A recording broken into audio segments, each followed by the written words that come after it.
On va démarrer avec Christophe qui va me rejoindre sur scène.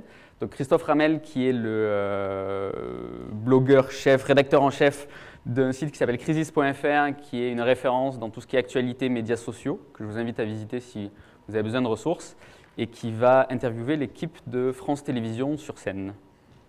Merci à tous d'être venus encore une fois, et puis j'espère que vous apprendrez énormément aujourd'hui.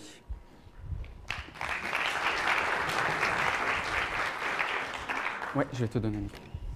Ça, si besoin.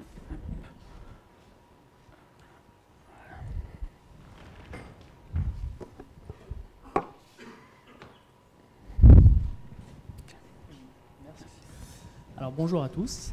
Alors déjà, je suis très heureux d'être ici avec vous. Je pensais également pas qu'il y aurait tant de monde.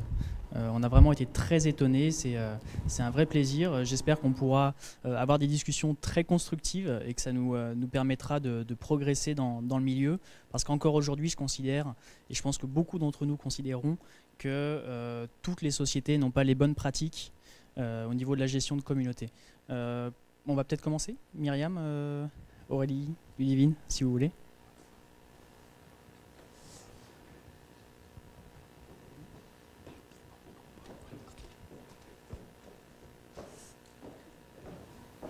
On s'assoit.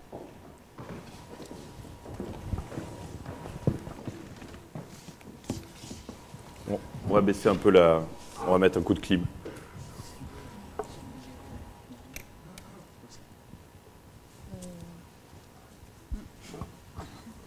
Bonjour, déjà je suis très honorée de prendre la parole ici aujourd'hui, donc je remercie Loïc d'avoir pensé à France Télévisions, Cédric et toute la Dream Team. Vous dire, comme je le dis régulièrement, qu'on n'a franchement pas la science infuse, voilà, qu'on est juste content de partager nos expériences et je pense que c'est un enrichissement mutuel. Donc je me présente, Myriam Laoufir, il manque juste l'apostrophe, j'y tiens, mais bon, c'est pas très grave. Et je te laisse te présenter. Ludivine Levrault, athlète perso sur Twitter. Je m'occupe des comptes France 4 TV, France OTV. Aurélie Charles, moi je suis à Canary Bay sur Twitter et je m'occupe des marques France 2 et France 5. Alors, très bien. On va peut-être commencer directement. Je pense que c'est ce qui intéresse le plus donc les personnes qui sont présentes. J'aurais aimé vous parler dans un premier temps du jour où France Télévisions a eu ce déclic, ce jour où vous avez jugé qu'il fallait accorder de l'intérêt aux réseaux et aux médias sociaux afin de fédérer, d'animer vos communautés. Comment ça s'est passé? À quel moment vous vous êtes dit il faut qu'on accorde de l'intérêt à ces médias? Alors en deux mots, c'est vrai qu'on n'a pas attendu l'arrivée des outils 2.0 et des médias sociaux pour s'intéresser à nos communautés et à nos téléspectateurs, puisque je me permets de rappeler qu'on a un centre de téléspectateurs qui accueille à peu près 3 millions d'inscrits, un club France Télévisions qui accueille 5,4 millions d'inscrits, à peu près, voilà, et également un forum assez actif avec 300 000 inscrits. L'arrivée des outils 2.0 est à mon sens une opportunité remarquable pour les marques.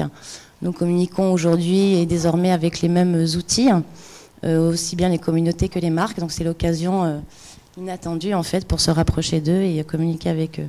Donc en fait en 2009 on a testé, on a lancé en effet France 2. C'est pour ça que cette marque a un peu plus d'avance par rapport aux autres chaînes. Vous avez commencé avec une seule chaîne alors? Oui, mais en fait c'est plus compliqué, c'est un peu politique parce qu'en fait on s'est mutualisé en fait en 2010 et là en fait on se redémutualise, on redevient par chaîne. Voilà, d'où la raison. D'accord, très bien. Donc c'est vraiment en 2009, donc finalement, vous n'êtes pas vraiment early adopters, mais pas loin, parce qu'il y a encore beaucoup de sociétés qui aujourd'hui ont du mal à saisir cette importance. En fait, je pense que c'était une des premières entreprises, je me trompe sûrement, à intégrer en fait un community manager à l'intérieur de l'entreprise. C'est vrai qu'il y a eu beaucoup de stagiaires, il y a eu également beaucoup d'actions auprès d'agences. Mais je ne suis pas persuadée qu'il y en ait beaucoup qui intégraient directement des CM, en tout cas en CDI, directement dans l'entreprise. D'accord. Et vous avez commencé plutôt à tâtons, ou alors vous avez vraiment essayé de définir une stratégie communautaire complète et cohérente avant de vous lancer? Est-ce qu'il y avait un vrai travail de préparation, un travail préliminaire, ou est-ce que vous avez essayé 2-3 outils et puis finalement vous avez vu que ça marchait et du coup vous avez continué? Alors pour être sincère, en fait, on m'a donné les clés et on y a été en fait au fur et à mesure. On découvrait de nouvelles plateformes. Je pense que l'idée, c'est surtout de se dire, voilà, il y a beaucoup de plateformes collaboratives, de médias sociaux, etc. On y va ou on n'y va pas. Et je pense que c'est intéressant de se poser la question. On est sur beaucoup de plateformes, mais c'est pas pour autant qu'on est actif sur ces plateformes. De stratégie pure et simple, non. En revanche, je pense que l'une des priorités, c'était vraiment de transformer le média traditionnel, entre guillemets, en média conversationnel, en média humain, parce que derrière un logo, évidemment, il y a des humains. Donc, je pense que c'était vraiment une des priorités, de marquer en tout cas sa présence autour d'une coordination, d'une harmonisation, d'une homogénéisation. Et là, on va passer aux prochaines étapes très rapidement. D'accord. Comment ça s'est passé au niveau de l'équipe? Donc tu disais qu'on t'a donné les clés en fait de la stratégie communautaire. Comment est-ce que tu as fait pour constituer une équipe avec les différentes chaînes? Comment est-ce que tu as été amené à travailler avec Ludivine et Aurélie par exemple? Je vais vous leur laisser la parole dans 2 minutes. Si ça ne dépendait que de moi, franchement, j'aurais souhaité avoir 10 personnes, évidemment. J'ai eu la chance d'en avoir 3, qui sont donc Aurélie, Ludivine et Cécile, qui vont se présenter elles-mêmes par ailleurs. Pour Cécile qui n'est pas là, elle gère en tout cas la marque France 3 et jeunesse, où il y a vraiment beaucoup de choses à faire également sur la jeunesse. Et je te laisse... En fait, moi je suis issue du service presse de France 4, donc en fait le partage des chaînes s'est fait un peu de manière... automatique. On s'est dit que comme on n'est pas forcément de cet univers, c'était déjà très important de connaître l'environnement de la chaîne, les interlocuteurs. Donc en fait on a fait ce partage et on s'est dit moi je continuerai à travailler sur la marque France 4. François a le même fonctionnement un peu que France 4, donc ça nous a aidé pour commencer à bien connaître les gens et à pouvoir avoir les informations rapidement, puisque c'est de l'interactivité, de la réactivité aussi. Donc pour commencer cette première année, puisqu'en fait on est tout neuf dans le métier, Aurélie et moi, c'était rassurant et en même temps pratique. Donc c'est de l'évolution de poste en interne, c'est ça? C'est des profils plutôt axés communication, marketing qui ont évolué vers la gestion de communauté. D'accord. Alors, une autre question qui, à mon avis, intéressera pas mal de monde. Quand on regarde France Télévisions, c'est plusieurs chaînes, plusieurs activités même, donc potentiellement plusieurs publics et plusieurs types de communautés. Comment est-ce que les community managers travaillent? Est-ce qu'ils travaillent en équipe? Est-ce qu'ils travaillent je crois que tu me parlais de binôme. Est-ce que est-ce qu'il y a un travail par thématique, etc. Alors en fait, l'univers est vraiment très très complexe. On n'est pas juste dans un univers de jeu ou un univers de senior ou de junior. On intègre vraiment toutes les communautés. Donc pour l'instant, concrètement, elles sont organisées par chaîne. C'est quand même plus facile parce qu'il y a une idée éditoriale, il y a des communautés qui suivent France 4 qui ne suivent pas forcément France 2 et pas forcément France 3. Et évidemment, à l'intérieur de ces marques, on identifie évidemment les communautés par thématique. Donc tu considères qu'il y a des sous-communautés, des micro-communautés au sein de ces communautés, et il y a une approche différente selon ces micro-communautés? Non, en fait, il y a une éditoriale qui est par exemple France O, qui est la diversité, France 5 qui est la culture, la connaissance, et à l'intérieur de France 5, on a C'est dans l'air, les maternelles qui est typiquement une communauté pas du tout micro, mais au contraire très impressionnante de mamans et très active. C'est plutôt de ces communautés dont je parlais. Sans parler des communautés et des marques évidemment animateurs qui sont encore un autre angle de communication. Très bien. Alors je voulais également parler des journalistes. Est-ce que les journalistes communiquent avec les internautes, ou est-ce que c'est uniquement vous? Il me semble que tu me parlais des divisions régionales, des déclinaisons régionales, je pense notamment à France 3. Comment se passent ces relations entre le pôle social média et finalement les autres services de la société? Alors là, tu touches vraiment le point sensible. En fait, j'ai contacté plusieurs d'entre vous parce qu'on réfléchit actuellement justement à une guideline, non pas une doctrine, non pas une charte, mais vraiment une guideline pour en fait avancer ensemble avec les outils 2.0, mais surtout en essayant de respecter certaines règles. Et dans cet énorme chantier, en fait, il y a également le travail d'harmonisation et d'homogénéisation avec justement les régions. Alors, je vais commencer par le départ. C'est vrai qu'avoir les mêmes logos, Ça vous semble peut-être logique, hein, mais voilà, ça fait 1 an à peu près qu'on audite les logos de France 3 et on se rend compte qu'il y en a encore qui ne sont pas encore logos officiels, etc., etc. Donc je pense que c'est un vrai travail de scan à faire, justement, sachant qui est derrière, parce qu'en région, il y a des initiatives vraiment extraordinaires, mais qui sont menées à titre vraiment personnel. Donc ça peut être aussi bien un webmaster qui décide de lancer sa page Facebook, avec les logos France 3 évidemment, aussi bien la directrice de com, aussi bien un journaliste, aussi bien un stagiaire, pourquoi pas, qui va apprendre à la rédaction ou pas comment ça se passe. Donc l'idée, c'est vraiment d'identifier qui est derrière, de se coordonner tous ensemble et d'avoir vraiment une stratégie communautaire, en tout cas nationale. D'accord. Alors, point de vue community manager, vous rencontrez des difficultés, vous ressentez la complexité de la chose ou pas tellement? La complexité, c'est vrai que c'est un service nouveau. Les gens en interne ne connaissent pas forcément notre métier. Donc le principal peut-être inconvénient, c'est de familiariser les autres métiers ou les autres services à nos activités. Et de les habituer à nous donner les informations, par exemple en amont, c'est un truc tout bête, mais parfois on apprend des choses sur d'autres comptes Twitter et on aimerait les apprendre en amont. Je pense que c'est le point principal qu'il faudrait développer. Il n'y a pas encore ce réflexe, et je pense que c'est pas propre à France Télévisions du tout, en moins à l'interne, de donner la primeur de l'information aux médias sociaux. C'est pas encore un réflexe. Tout à l'heure, j'étais en réunion et on parlait des médias sociaux par rapport à un événement et la personne me disait, je ne sais pas si on pourra parler faire de la promotion des médias sociaux.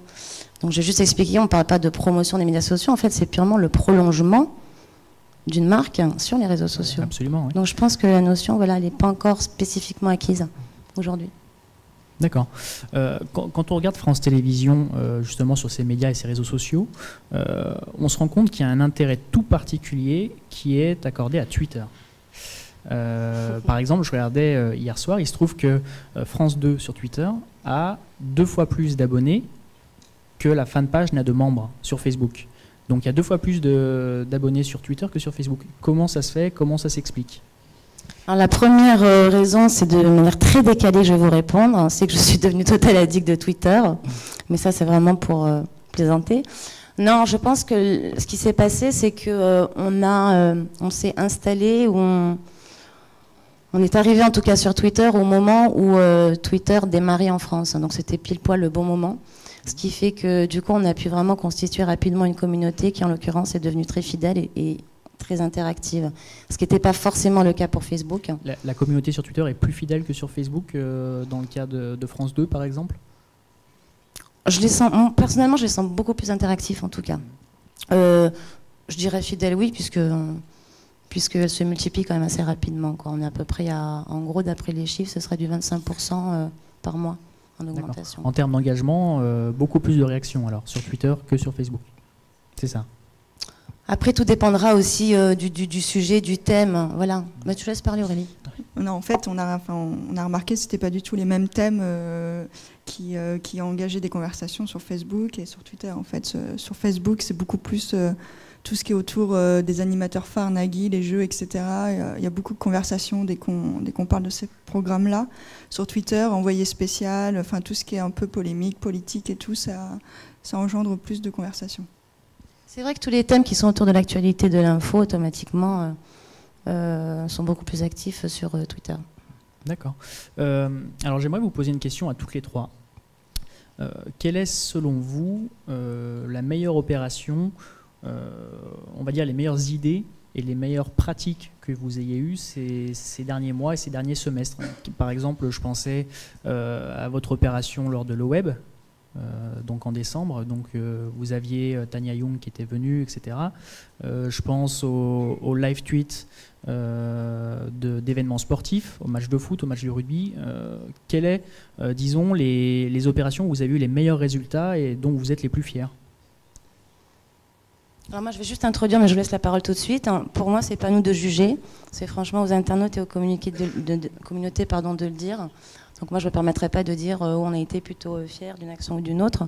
Ceci dit, là où je suis franchement fière, c'est quand on arrive en effet à monter des opérations de transmédia. ce qui n'est pas évident, parce que c'est vrai que longtemps, on a travaillé un peu isolé. Il y avait les médias sociaux, les antennes, les sites, etc. Est-ce que tu peux expliquer en détail Transmédia ? Voilà. En fait, l'idée, c'est vraiment de pouvoir connecter tous les outils de communication que nous avons, et ce qui fait d'autant plus une plus grande force, en tout cas une plus grande force de frappe. Pour prendre un exemple précis, je vais laisser la parole à Ludivine. On a fait une opération avec Laurent Ruquier, où on a eu vraiment l'appui des bandes annonces, on a eu l'appui de l'antenne, on a eu l'appui de l'émission, on a eu l'appui du présentateur, on a eu l'appui, ou la connexion en tout cas, avec les sites de France Télévisions. On avait fait un partenariat également avec, un partenaire presse écrite. Donc on a eu la continuité également sur le print et sur les médias sociaux. Pour moi, c'est vraiment une opération de transmédia où on connecte vraiment tous les outils. Donc c'est en gros quand on a une opération qui est montée dans son ensemble avec une visibilité globale. C'est ça, concrètement ? D'accord, très bien. Eh bien, écoutez, je vous remercie. Écoute, merci à vous. Je suis désolé de ne pas avoir plus parler avec un vous. Truc. Oui, je voulais juste dire, parce que là, on fait hyper sérieuse aussi. Je pense que c'est aussi un métier où on a beaucoup de plaisir. Je trouve que ce qui est agréable aussi, c'est de montrer des actions de communication online et que ces actions aboutissent aussi à des rencontres offline hyper enrichissantes. Ça fait un peu le pays des bisounours.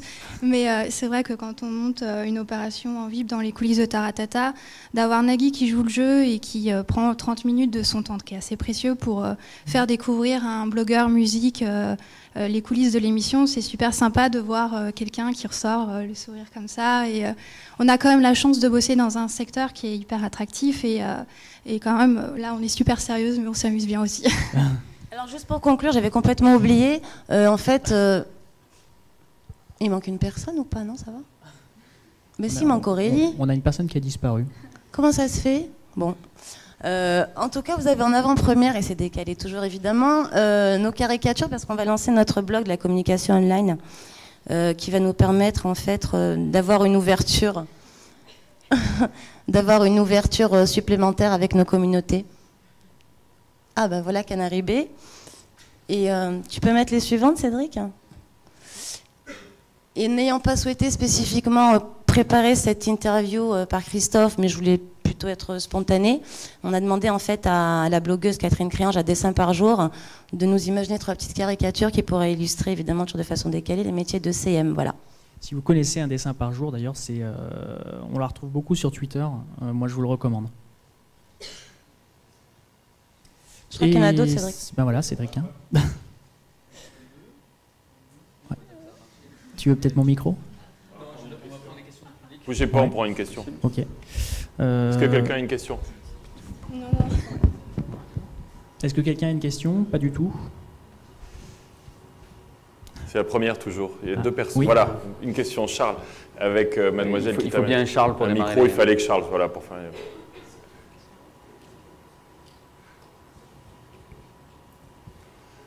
Tout à l'heure, oui, Charles Libert.